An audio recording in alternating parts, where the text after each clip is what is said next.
예, 하나님의 말씀 마태복음 24장 4절부터 8절까지 제가 봉독을 해드리겠습니다. 하나님의 말씀 마태복음 24장 4절부터 8절까지입니다. 지금 봉독하겠습니다. 예수께서 대답하여 이르시되 너희가 사람의 미혹을 받지 않도록 주의하라.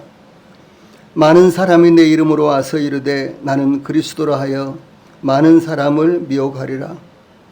난리와 난리 소문을 듣겠으나 너희는 삼가 두려워하지 말라. 이런 일이 있어야 하되 아직 끝은 아니니라.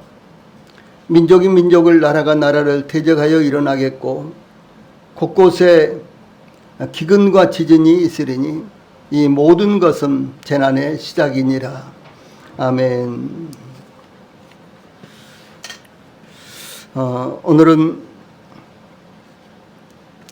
마태복음 24장 4절로 8절 말씀을 통해서 재난의 시작을 알리는 징조들, 마지막 시대의 징조들, 이런 말씀을 전해드리겠습니다. 예수님께서 무리와 제자들을 앞에 두고 화 있을진저 외식하는 서기관들과 바리새인들이여 라고 저주를 선언하셨습니다. 이 화 있을진저라는 말은 저주가 있을지어다 라고 저주를 선언하는 말씀입니다. 저주의 이유인 외식하는 이라는 말은 가면을 쓰고 무대에 나와 연극하는 자를 의미하는 것으로 공동번역에서는 위선자 이렇게 번역을 했습니다. 이 단어는 대단히 모욕적인 언어입니다. 그런데 예수님 당시 서기관들과 바리새인들은 최고의 권위를 가지고 있었으며 최고의 존경을 받고 있었습니다. 그래서 이스라엘의 사회 그리고 유대 사회에서 최고의 존경과 최고의 권위를 가진 이 서기관들과 바리새인들을 향해서 주 예수님께서는 저주를 받을지어다 라고 이렇게 외쳤다는 것입니다. 이 서기관들은 구약 성경의 율법을 연구하고 교육하는 일을 전담했던 자들이었으며 이 바리새인들은 독선적일 만큼 율법 준수에 철저했던 자들이었습니다. 바리새인들 중에서 서기관들이 주로 배출되었는데 그러므로 바리새인들 서기관들은 율법의 남다른 열정과 연구를 통해 제사장이자 국왕인 요한 힐카너스 시대, 그러니까 기원전 135년에서 105년 그때부터 약 150년 동안 예수님 당시 때까지 백성들에게 최고의 존경과 권위를 인정받았으나 모세의 자리에 앉아 율법으로 판단함으로 유선과 형식주의적 신앙 행태로서 이스라엘 종교 전반을 황폐화시키고 말았던 사람들입니다. 이들이 율법을 잘 알고 율법을 가르친다면 율법의 가장 핵심인 사랑을 그들에게 전하며 관용을 베풀어야 되는데 그런 것이 아니라 이 서기관들과 바리새인들은 율법을 통해서 백성들을 판단하고 재단하고 이런 일에만 오직 열중을 냈다라고 하는 사실입니다. 이 제자들과 함께 예루살렘에서 나오신 예수님께서 감람산 위에 앉으셨을 때 제자들이 예수님께 조용히 와서 우리에게 이르소서 어느 때에 이런 일이 있겠사오며 또 주의 임하심과 세상 끝에는 무슨 징조가 있사오리이까. 3절 말씀이죠. 이렇게 질문을 했습니다. 이 제자들이 예수님께 은밀하고도 조용히 질문했던 것은 예루살렘이 황폐화되고 성전이 파괴된다는 예언은 사회적 종교적으로 큰 무리를 일으켜 유대인들을 분노하게 만들기에 충분하였기 때문에 공개적으로 말하기가 어려웠을 것입니다. 그 당시 유대인들은 성전에 하나님이 계시는데 감히 누가 성전을 어떻게 할 수가 있겠느냐, 이런 생각을 가지고 있었는데 이 성전이 파괴된다, 예루살렘이 해파된다, 이런 말씀을 예수님이 하셨을 때 그것을 일반적으로 유대인들이 들었다면 그야말로 엄청난 파급 효과가 나타났을 것입니다. 또한 예수님께서는 예루살렘아 예루살렘아 선지자들을 죽이고 내게 파송된 자들을 돌로 치는 자여 암탉이 그 새끼를 날개 아래 모음같이 내가 내 자녀를 모으려 한 일이 몇 번이더냐. 그러나 너희가 원하지 아니하였도다. 보라 너희 집이 황폐하여 버려진 바 되리라. 이렇게 말씀을 하셨습니다. 이 말씀은 유대인들에게 있어서 가장 그야말로 이제 듣기 싫은 이와 같은 말씀이고 뼈아픈 이와 같은 곳을 지적하는 이와 같은 말씀이었습니다.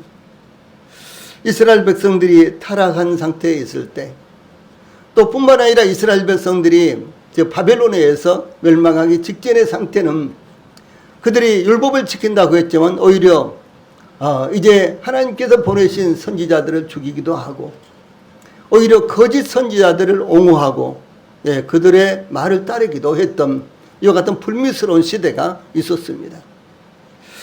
그런데 예수님께서 바로 그것을 지적하시면서 그러므로 성전이 그리고 예루살렘이 황폐화될 것이다 라고 이렇게 말씀을 하신 것입니다.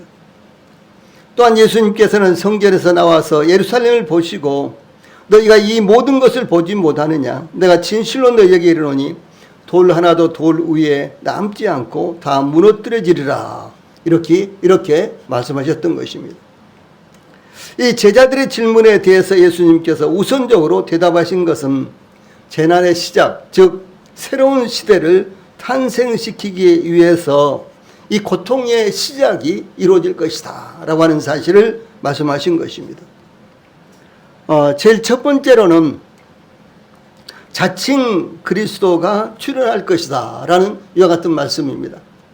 곧 내가 그리스도다 라고 하는 이와 같은 거짓 그리스도, 가짜 그리스도가 출현하게 될 것이다 라는 사실을 예수님께서 제일 먼저 말씀을 하셨습니다. 그래서 예수님께서 첫째 징조에 대해서 너희가 사람의 미혹을 받지 않도록 주의하라 4절에 이렇게 말씀하셨습니다. 종말이 되면 거짓 진리를 가르치는 거짓 교사들과 거짓 선지자들이 일어날 것이며 자칭 그리스도라고 주장하는 거짓 그리스도, 즉 적그리스도가 많이 나타날 것이기 때문입니다.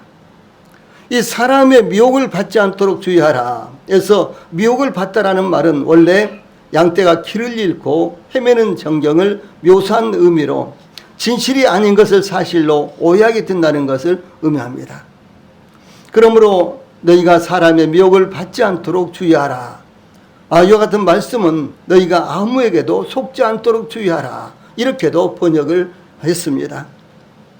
이 종말에 대한 관심이 높아질수록 자칭 예언자들이 많이 나타나는 것입니다. 저 거짓된 것을 가르치는 거짓 교사들과 거짓 메시아에 대해서 조심하라 라고 하는 것입니다. 그것은 어느 시대를 막론하고 교회 시대에 계속해서 일어났던 현상입니다. 예수님께서 본장에서 반복하여 거짓 선지자들과 거짓 그리스도가 일어나 많은 사람들을 미혹할 것이라고 말씀하십니다.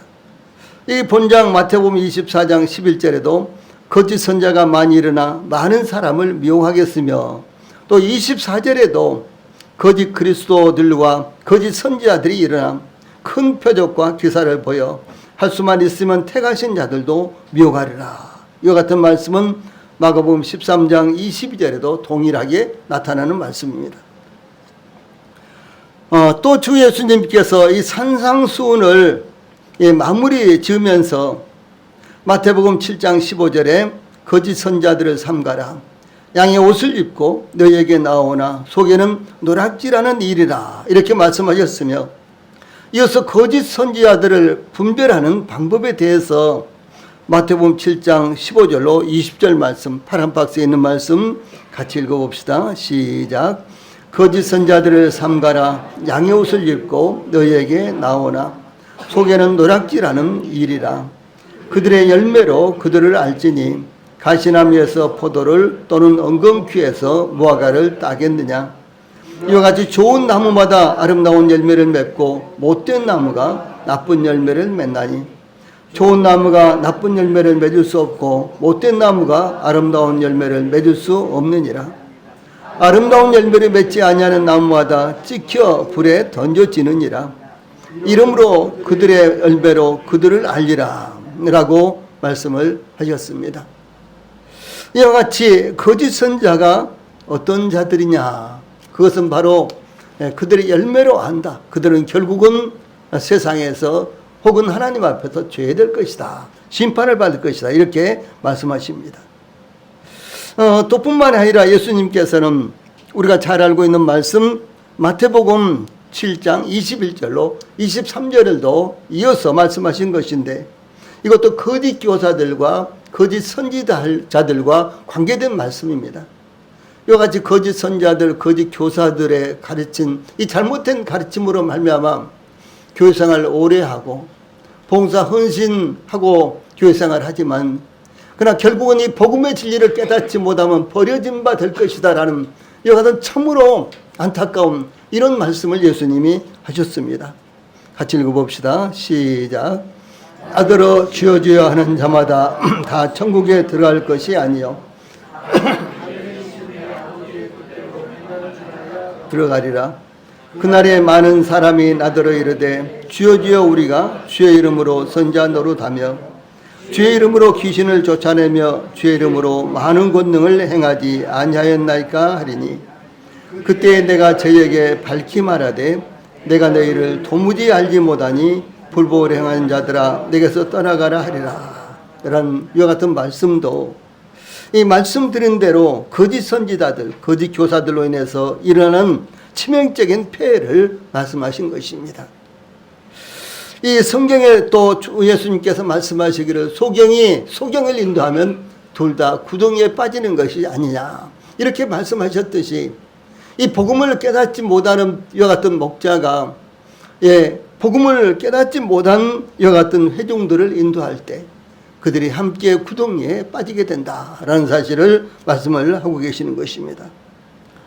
또한 예수님은 많은 사람이 내 이름으로 와서 이르되 나는 그리스도로 하여 많은 사람을 미혹하리라, 이렇게 말씀하셨습니다. 이것은 이 마지막 시대의 현상이요, 이 종말의 현상인데 주 예수님께서는 이 종말 이와 같은 부분에 대해서 말씀하시면서 제일 첫 번째로 이 부분에 대해서 말씀하신 것입니다. 많은 사람이 예수님의 이름으로 이 세상에 나타날 것이라고 말씀하신 것입니다. 그들은 나는 그리스도다, 나는 예수다, 혹은 나는 재림주다, 나는 성령이다, 이런 사람들이 얼마나 많이 있습니까? 그런데 이런 자들이 이제 나타나서 이 많은 사람을 미혹하게 될 것이라고 말씀하신 것입니다. 여기 내 이름으로, 주 예수님의 이름으로, 그것은 주 예수님의 이름을 의지하여 주 예수님의 이름을 근거로 내세워, 즉 수많은 사람들이 예수님을 사칭하여 예수님의 권위와 명성을 이용하여 자신들을 그리스도라고 주장하는 사람들이 나타나게 될 것이다, 이런 말씀을 하고 계신 것입니다. 예수님 당시부터 예수님의 이름을 사칭하는 자들이 나타났습니다.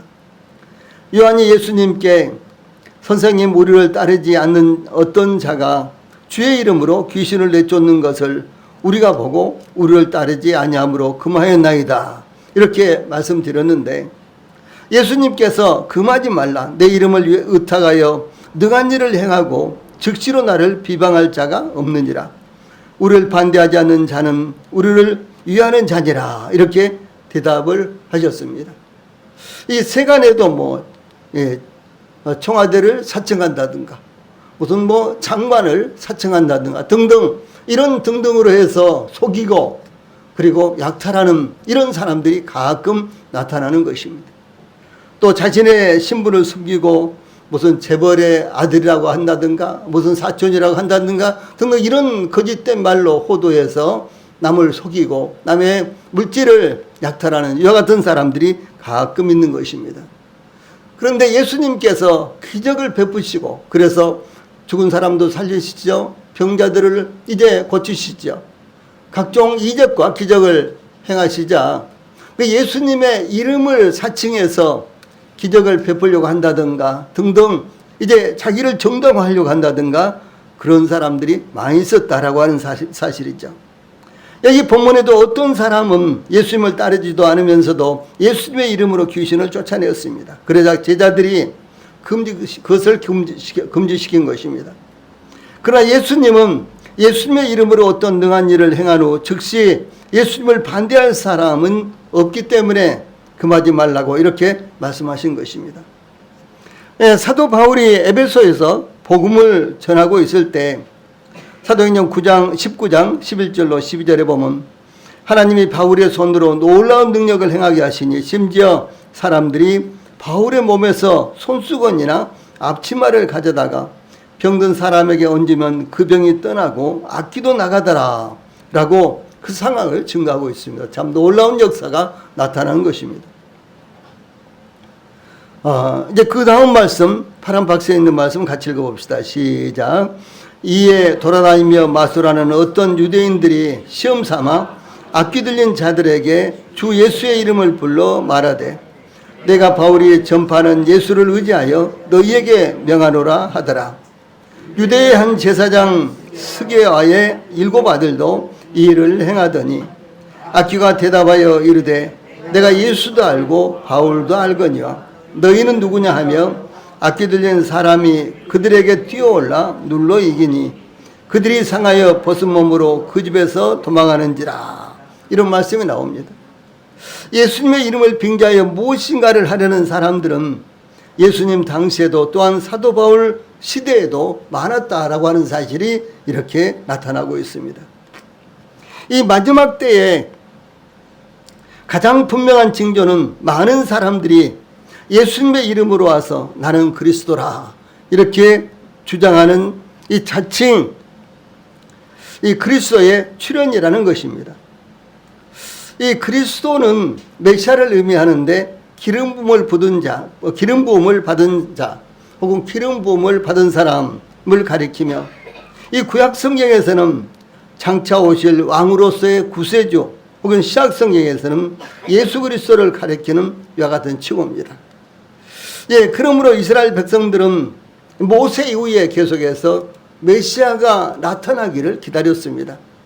그러므로 이스라엘 역사 가운데는 가끔 내가 메시아다, 내가 그리스도다, 메시아 그리스도 똑같은 말입니다. 그래서 내가 그리스도다, 내가 메시아다 이렇게 자칭 메시아라고 하는 그리스도라고 하는 이와 같은 사람들이 나타났다라고 하는 사실입니다.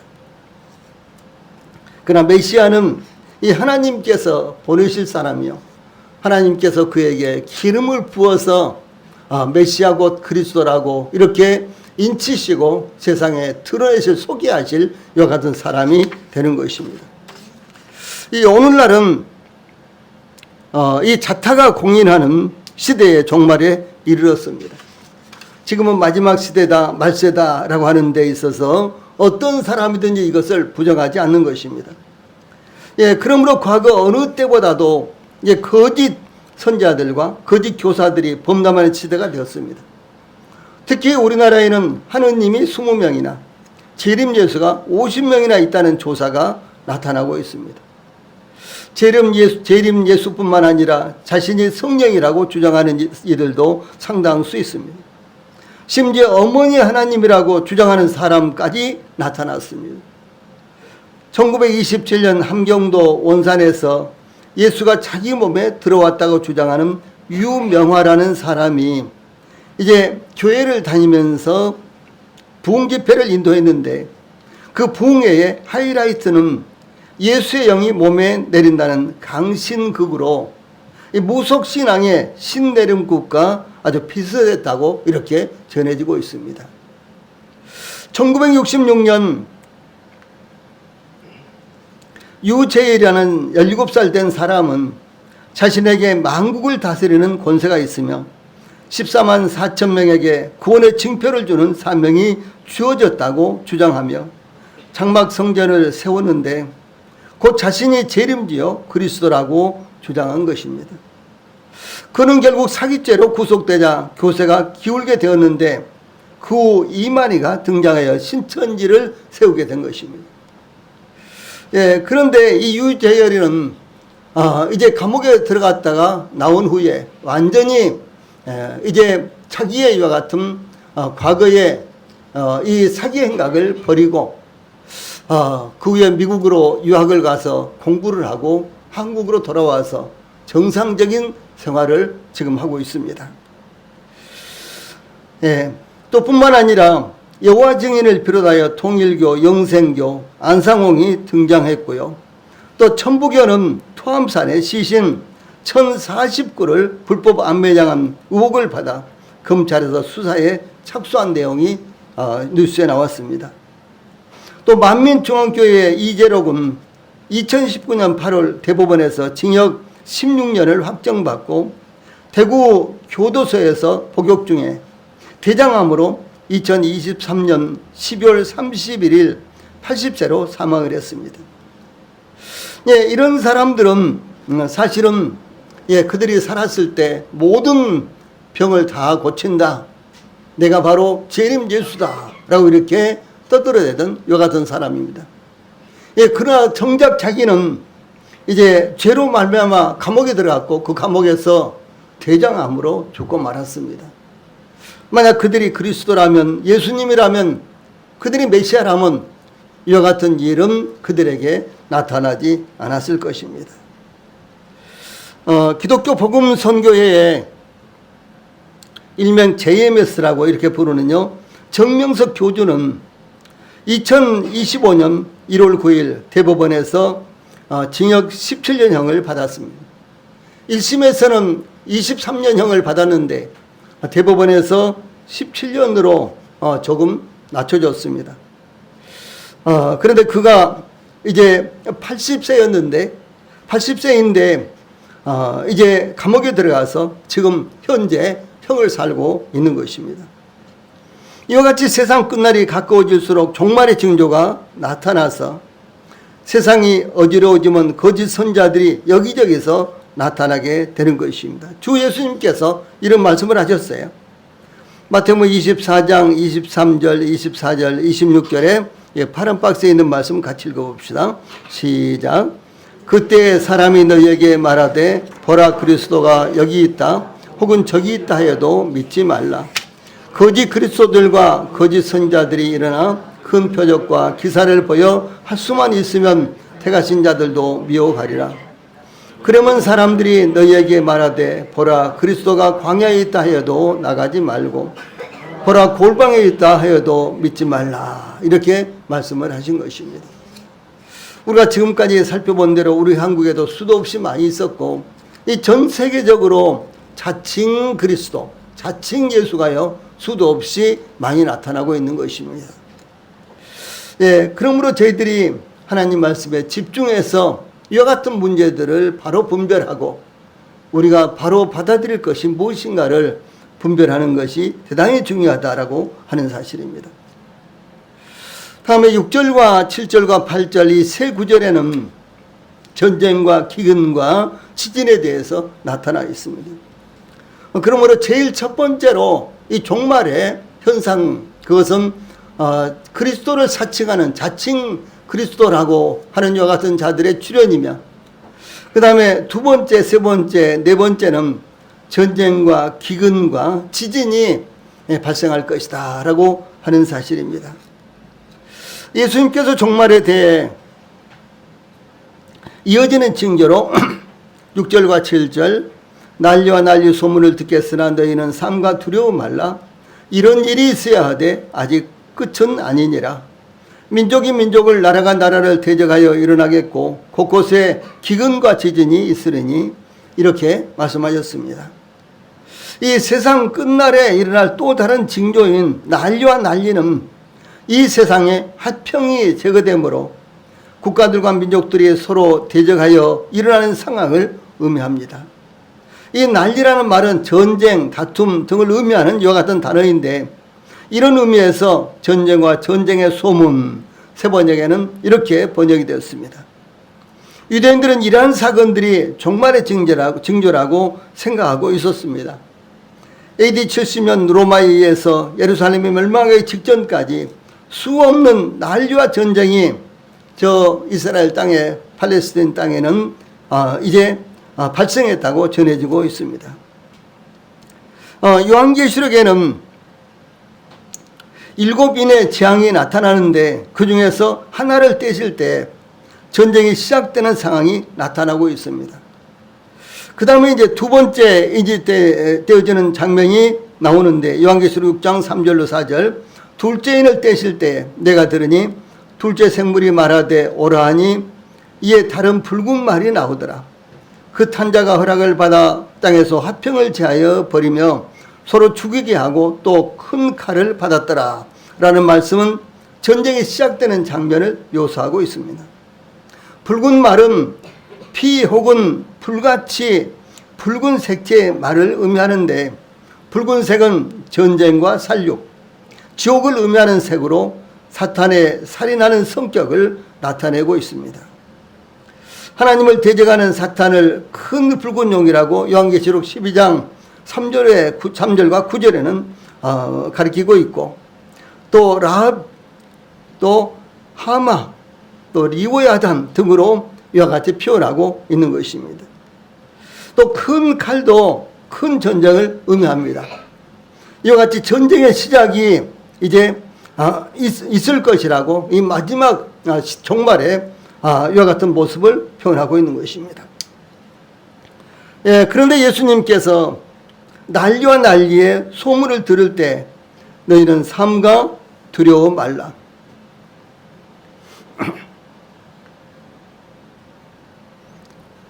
이런 일이 있어야 돼 끝은 아직 아니니라 이렇게 말씀하셨습니다. 너희는 삼가 두려워 말라. 여기에서 두려워하다라는 말은 날카로운 비명을 지르다, 큰 소리로 놀라게 되다 라는 뜻으로 종말이 되면 이 세상에는 수많은 난리와 전쟁이 일어날 것을 말씀하시면서 제자들에게 그런 일로 인해서 결코 경거망동하지 말아야 한다는 것을 말씀하신 것입니다. 이런 상황이 일어나면 어떻습니까? 그야말로 전쟁을 피해서 이제 이렇게 이제 자기의 집과 가족들을 떠나서 피난 가는 이와 같은 사람들, 등등 이와 같은 사람으로 인산인해를 이루고 수도 없이 많은 사람들이 집을 떠나서 그리고 피난을 가다가 죽음을 당하기도 하고 이렇게 되는 것입니다. 이 어느 시대를 막론하고 그렇습니다.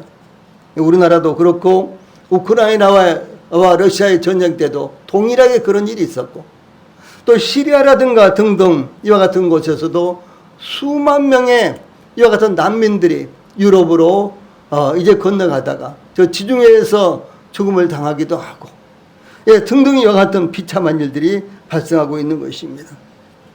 또한 민족이 민족을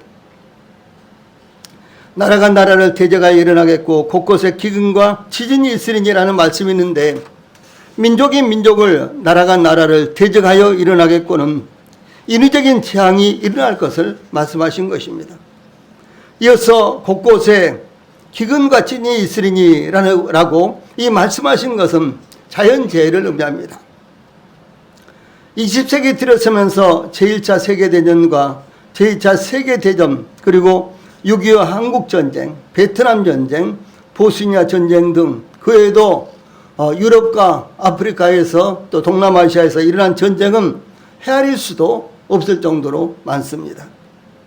그런데 이런 전쟁, 소위 민족과 종교와 이념의 전쟁이 발생했습니다.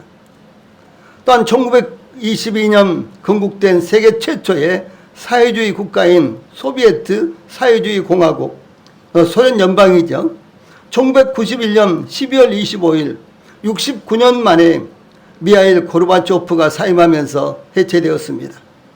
이 소련의 붕괴로 세계는 동서의 냉전 시대가 지나가고 완전한 평화 시대가 시작되었다고 생각을 했습니다. 그래서 이사야에 쓰여 있는 대로 칼을 쳐서 보습을 만들고 그리고 어린아이들이 사자굴에 손을 놓고 베베굴에 손을 놓고 그리고 사자들과 함께 노래를 즐기고 이런 이야기들이 그때 많이 회자가 되었던 것입니다. 그래서 냉전 시대가 지나고 드디어 평화의 시대가 도래했다 이렇게 사람들은 생각을 했습니다. 그러나 이제 그 소련 연방이 붕괴된 이후에 갈수록 민족 간의 전쟁, 종교로 인한 전쟁이 심화되었습니다. 특히 지금까지 계속되고 있는 러시아와 우크라이나의 전쟁은 2014년 러시아가 크림반도를 합병하고 돈바스 전쟁이라는 유혈 사태를 일으켰고요. 그리고 2022년 2월 24일 특수군사작전을 선포함으로 전면전이 시작돼 오늘날까지 이르고 있습니다.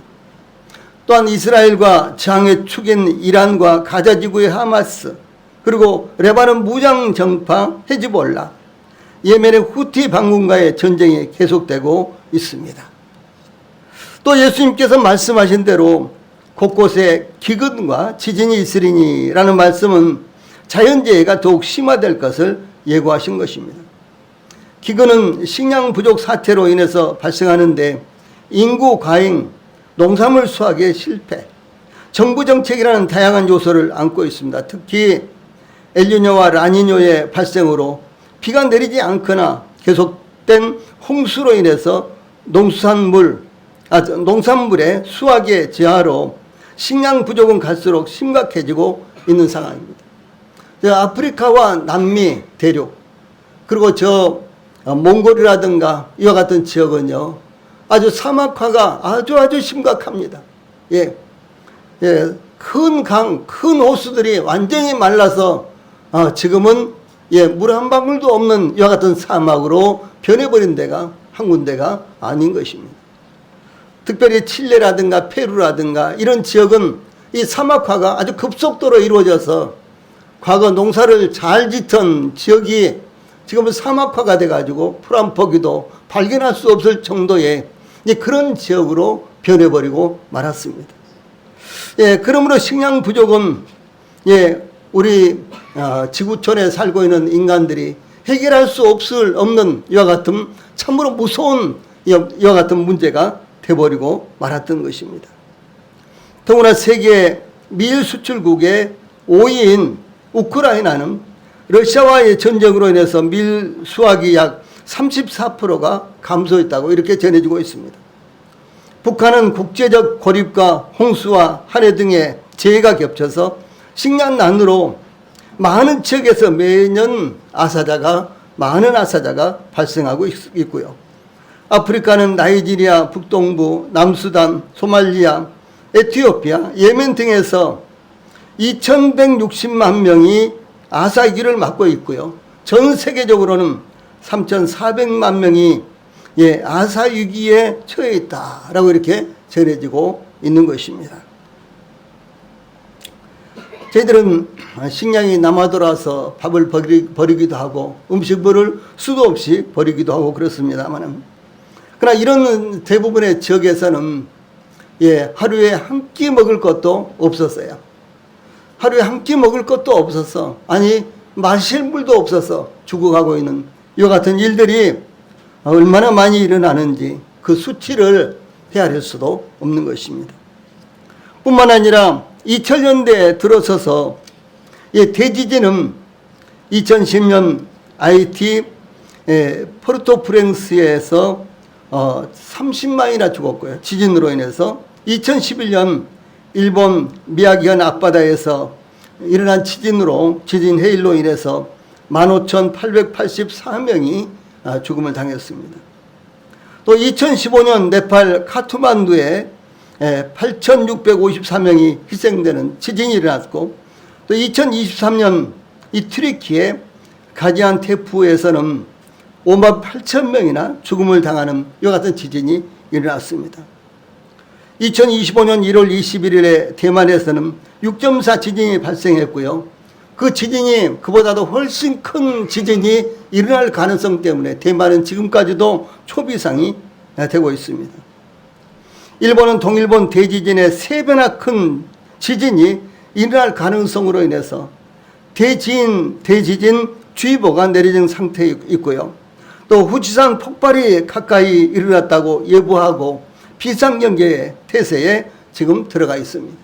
언제 후지산이 폭발할지, 또 동일본에서 얼마나 큰 지진이 또 발생할지 아무도 예측할 수 없는 그런 상황이 되고 있습니다. 우리나라도 백두산이 폭발할 가능성이 있다고 오래전부터 예보하고 있는데 그때가 아주 무리겠다라고 전해지고 있습니다. 그래서 백두산 주변의 지형들이 바뀌고 있답니다. 이것은 마그마의 활동, 이 화산의 활동의 결과로 이렇게 나타나고 있다고 지금 보고 있는 것입니다. 그런데 주 예수님께서는 이 모든 것은 재난의 시작이니라 이렇게 말씀하셨습니다. 종말의 징조에 대해서 재난의 시작이 이와 같다라고 하는 것입니다. 즉 재난의 중심이 온다면 어떤 현상이 일어날지 예측할 수 없는 것입니다. 그러므로 각종 자연재해와 전쟁 등 시시각각으로 다가오는 불길한 소식들을 접하면서 우리가 어떠한 자세를 가져야 되겠습니까? 사도 베드로는 이렇게 권고하고 있습니다. 그러나 주의 날이 도둑같이 오리니 그날에는 하늘이 큰 소리로 떠나가고 물질이 뜨거운 불에 풀어지고 땅과 그 중에 있는 모든 일이 드러나리로다. 이 모든 것이 이렇게 풀어지리니 너희가 어떠한 사람이 되어야 마땅하냐? 거룩한 행실과 경건함으로 하나님의 날이 임하기를 바라보고 간절히 사모하라. 이렇게 권고하고 있습니다. 가운데 파란 박스에 있는 말씀 같이 읽어봅시다. 시작. 그러나 주의 날이 도둑같이 오리니 그날에는 하늘이 큰 소리로 떠나가고 물질이 뜨거운 불에 풀어지고 땅과 그 중에 있는 모든 일이 드러나리로다. 이 모든 것이 이렇게 풀어지니 너희가 어떤 사람이 되어야 마땅하냐? 거룩한 행실과 경건함으로 하나님의 날이 임하기를 바라보고 간절히 사모하라. 이렇게 권고하고 있는 것입니다. 이 말씀 가운데 물질이 뜨거운 불에 풀어지고 이런 말씀이 나오죠. 물질이 뜨거운 불에 풀어지고 이 물질은 엘레멘트 이제 영어로 이런 단어입니다. 이것은 분자 혹은 원자 이럴 때 사용되는 단어입니다. 그런데 이것이 불에 의해서 파괴되고 뒤집어진다는 것을 의미합니다.